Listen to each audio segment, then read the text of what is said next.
مشہور ہونے کے کئی طریقے ہیں، کچھ اچھے طریقے ہیں، کچھ شیطانی طریقے ہیں۔ شیطانی طریقہ مشہور ہونے کا یہ ہے کہ آدمی مشہور چیزوں کا انکار کر دے، جو مشہور چیزیں ہیں جو عوام میں ان کا انکار کر دے تو وہ مشہور ہو جائے گا۔ جس طرح حضرت عمر فاروق رضی اللہ تعالیٰ عنہ کے بارے میں ایک واقعہ ملتا ہے کہ آپ رضی اللہ تعالیٰ عنہ نے ایک منافق کی گردن اڑا دی تھی۔ اس کی وجہ یہ بنی تھی کہ ایک منافق ایک یہودی کی آپس میں کوئی جھگڑا ہو گیا، تو آپ صلی اللہ تعالیٰ علیہ وآلہ وسلم سے انہوں نے فیصلہ کرایا، تو آپ علیہ السلام نے یہودی کے حق میں وہ فیصلہ دے دیا۔ منافق کہہ رہا تھا کہ نہیں، ہم نے یہودیوں کے بڑے کسی سے فیصلہ کروانا ہے، تو یہودی نے کہا نہیں، آپ صلی اللہ تعالیٰ علیہ وآلہ وسلم سے کروانا ہے، کیونکہ وہ حق پر تھا یہودی، تو آپ صلی اللہ تعالیٰ علیہ وآلہ وسلم نے یہودی کے حق میں فیصلہ دے دیا۔ منافق کے دل میں کھوٹ تھی، اس نے کہا نہیں جی، ہم حضرت عمر رضی اللہ تعالیٰ عنہ کے پاس جاتے ہیں۔ وہ یہ سمجھتا تھا کہ عمر رضی اللہ تعالیٰ عنہ جو یہودیوں کے بڑے مخالف ہیں، سخت ہیں، تو اس لیے ہم ان کے پاس جائیں گے تو میں ظاہری طور پر کلمہ پڑھ رہا ہوں تو میرے حق میں فیصلہ دے دیں گے۔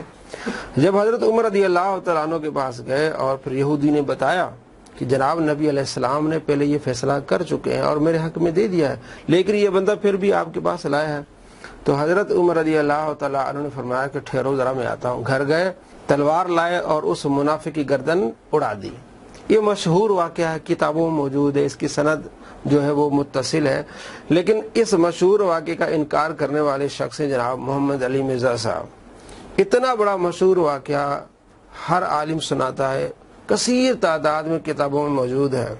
اب اس کے بارے میں کہتے ہیں اس کی کوئی سند ہی کوئی نہیں ہے، اور سند ہے تو اس کی ضعیف سند ہے، ایک کہانیاں ہیں۔ علی بھائی اگلا سوال ہے، عموماً ایک واقعہ بڑے ہی جوش و خروش سے بیان کیا جاتا ہے کہ حضرت عمر فاروق رضی اللہ تعالیٰ عنہ نے ایک کلمہ گو مسلمان کو صرف اس لیے قتل کر دیا تھا کہ اس نے نبی صلی اللہ علیہ وآلہ وسلم کا فیصلہ ماننے سے انکار کر دیا تھا۔ اس واقعہ کے بعد حضرت عمر رضی اللہ تعالیٰ عنہ کی سپورٹ میں قرآن حکیم کی آیات بھی نازل ہوئی تھی۔ پلیز اس واقعہ کی صحت اور حوالہ بتا دیں۔ کہانی ہے جی، یہ صحت کوئی نہیں اس کی، یہ کہانی ہے۔ یہ کہانی یعنی بکتی ہے عوام میں یہی کچھ ہے۔ آپ کی تو ہے کہانیاں، یہ کس حدیث کی کتاب میں کہانی لکھی ہوئی ہے؟ یعنی جو آپ صلی اللہ تعالیٰ علیہ وآلہ وسلم کی عشق اور محبت کی بات ہے، صحابہ کی فضائل، ان کے عشق کی بات ہے، وہ کہانیاں ہیں۔ اب میں آپ کو دکھاتا ہوں مسند فاروق، کہتے ہیں نا مسند احمد، اس طرح جو کتابیں ان کو کہتے ہیں وہ کسی صحابی کی تمام روایات کو یکجا کیا جاتا ہے، اسے کہتے ہیں مسند۔ تو علامہ ابن کثیر نے مسند فاروق یعنی حضرت عمر رضی اللہ تعالیٰ عنہ کے بارے میں جتنی روایات تھیں، واقعات ہیں، وہ جمع کیے۔ اسی طرح امام ابو حاتم رحمۃ اللہ علیہ کی کتاب تفسیر، اس میں پوری سند کے ساتھ، امام سالبی نے اس کو پوری سند کے ساتھ لکھا ہے۔ تو مرزا صاحب کہتے ہیں اس کی سند ہی کوئی نہیں ہے، آپ دیکھ لیں۔ علامہ ابن کثیر نے 2 سندوں کے ساتھ، پوری سندوں کے ساتھ اس کو بیان کیا اور کہا کہ دونوں سندیں ایک دوسرے کو تقویت دے رہی ہیں، اور اس کے جتنے بھی راوی ہیں ان تمام راویوں کو علامہ ذہبی نے کہا یہ ثقہ راوی ہیں، ان سے حدیث لینے میں کوئی حرج نہیں ہے۔ اب پہلے اس واقعے کے راوی ابو اسحاق ہیں، امام ذہبی فرماتے ہیں کہ یہ ثقہ راوی ہے۔ اس کے بعد دوسرے اس کے راوی ہیں شعیب بن شعیب، اور تیسرے راوی ہیں ابو المغیرہ ہیں، اور چوتھے راوی ہیں عتبہ ہیں۔ تو ان تمام راویوں کے بارے میں علامہ ذہبی نے فرمایا کہ یہ ان سے روایت کر لینا صحیح، اور تو ان راویوں نے یہ واقعہ بیان کیا ہے۔ مسند فاروق میں 2 مرتبہ اس واقعے کو بیان کیا گیا اور پوری سند کے ساتھ۔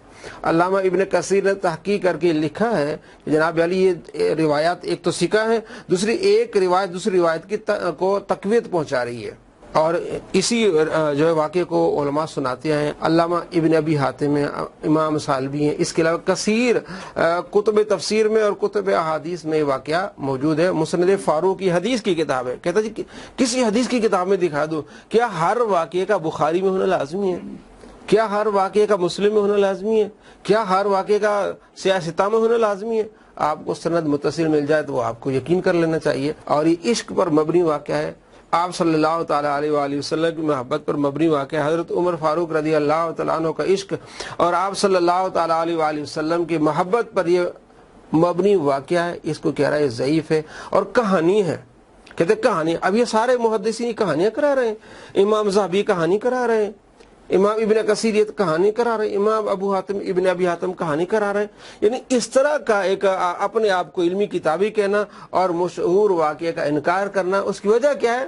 اس کی وجہ یہ ہے کہ یہ خود گستاخی کرتا ہے، اگر یہ اقرار کر لے تو کوئی اس کو اڑا بھی سکتا، کہے گا نہیں جناب ان واقعے کا ہی میں انکار کر دوں تاکہ میری طرف کوئی بندہ ہی نہ آئے۔ بھائی جس کا وقت آئے گا تو اس کو آنی ہے، گستاخ کی موت واقعی پھر اس حساب سے ہونی ہے۔ دوسرا یہ جو جھوٹ بولتا ہے، یہ جو اپنے آپ کو علمی کتابی کہتا ہے، یہ علمی نہیں، یہ فلمی کتابی ہے۔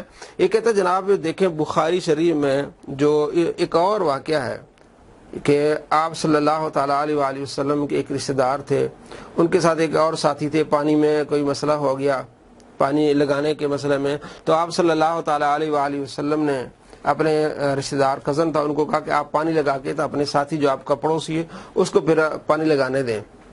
تو اس نے کہا یا رسول اللہ آپ کا رشتہ دار ہے، آپ اس کی فیور لے رہے ہیں۔ آپ علیہ السلام فرمایا میں نے تو حق پر فیصلہ کیا ہے، اے میرے کزن، اس کا نام نہیں ہے، آپ علیہ السلام نے فرمایا تم نے اچھی طرح پانی لگانا ہے، پورا پانی لگانا ہے، پھر اس کو باری دینی ہے۔ اس کے بعد یہ آیت نازل ہوئی فلا وربک لا یؤمنون حتی یحکموک فیما شجر بینہم، کہ اللہ کی قسم یہ مومن نہیں ہو سکتے جب تک آپ کو حاکم تسلیم نہ کرے اپنے جھگڑوں میں۔ تو اس آیت کی جو شان نزول یہ واقعہ بیان کیا ہوا ہے، تو مرزا صاحب کہتے ہیں جناب دیکھیں اگر ہم اس واقعے کو صحیح ماننا شروع کر دیں تو اس واقعے کا انکار کرنا پڑے گا۔ یعنی یہ عوام کو دھوکہ کیسے دیتا ہے کہ اسے یہ پتہ نہیں ہے کہ شان نزول کا جو علم ہے اس میں یہ موجود ہے کہ کئی واقعات ہونے کے باوجود ایک آیت نازل ہوتی ہے، تمام واقعات کے بارے میں یہ کہا جاتا ہے کہ شان نزول اس واقعے سے بھی ہو سکتا ہے، اس واقعے سے بھی ہو سکتا ہے اور اس واقعے سے ہو سکتا ہے۔ یعنی یہ واقعہ ہوا، حضرت عمر فاروق رضی اللہ تعالیٰ نے ایک منافق کی گردن اڑا دی، اس کے بعد وہ واقعہ بھی ہو گیا پانی والا، تو اس کے بعد یہ آیت نازل ہوئی تو مفسرین کہتے ہیں کہ اس واقعے کا بھی شان نزول یہی ہے اور اس واقعے کا شان نزول بھی یہی ہے۔ آپ کوئی بھی تفسیر کی کتاب آپ اٹھا دیں، آپ کو کئی ایسے واقعات ملیں گے جن کے بارے میں لکھا ہوگا کہ اس واقعے کا شان نزول بھی یہ آیت ہے اور اس واقعے کا شان نزول بھی کیا ہے، یہ آیت ہے۔ یعنی کئی واقعات کے بعد ایک آیت نازل ہوتی جسے کہتے ہیں ان واقعات کا شان نزول ہے۔ تو یہ کم علمی ہے جو کہنا کہ جناب علی اگر اس کو ہم صحیح مانیں تو پھر اس کا انکار کرنا پڑے گا، نہیں، دونوں کا شان نزول ہو سکتا ہے، اس میں کوئی حرج نہیں ہے۔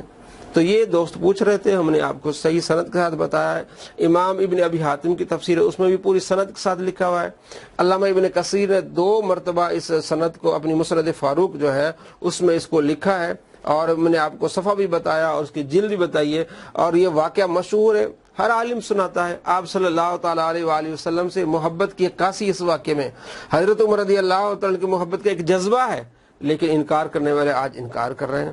اللہ تبارک و تعالیٰ ایسے لوگوں کو ہدایت عطا فرمائے، ہمیں آپ صلی اللہ تعالیٰ علیہ وآلہ وسلم سے محبت نصیب فرمائے۔